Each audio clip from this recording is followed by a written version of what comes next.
Round 11 team selection brought to you by QBE. John Longmire is with me. John, hugely important game against Carlton. What are the changes for Friday night? Out goes Laddams, Gould and Stevens, and in comes Hickey, Wicks and Melican. A bit of persistence there for Wicks, obviously first senior game of the year, and also Melican as well. Yeah, both suffered had some injury concerns in the pre-season. Wicks, he had a shoulder, was a number of weeks out with that, so he's come back the last couple of weeks, which is good to see. And Melican had a couple of redos of a groin there for a few weeks and has missed a fair bit of footy this year, so good to have him back as well. Narrow win against North Melbourne, but of course we take it. What's been the message to the players this week? Oh, well, it's just a matter of making sure we're still striving for that four-quarter performance. We saw some signs of it last week, as we've seen most weeks. We've seen some good parts of our game, and to make sure we keep on improving. And it was good to get over the line, but we've got to make sure we just keep on improving.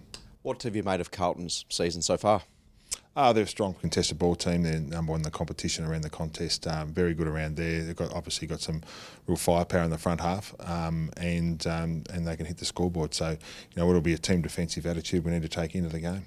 And it's great to be back at the SCG, but more importantly, Marn Grook ground for the Sydney Swans, a really, I guess, a significant game and week for the Sydney Swans and Indigenous culture. Absolutely, it's special across the competition, but particularly for this club, we've had some of the game's greatest ever players, Indigenous players, play for this club, and we feel very privileged to represent those guys that have gone before us and across the competition to be able to celebrate some of the greatest footballers that have played the game. So, it's a very important game.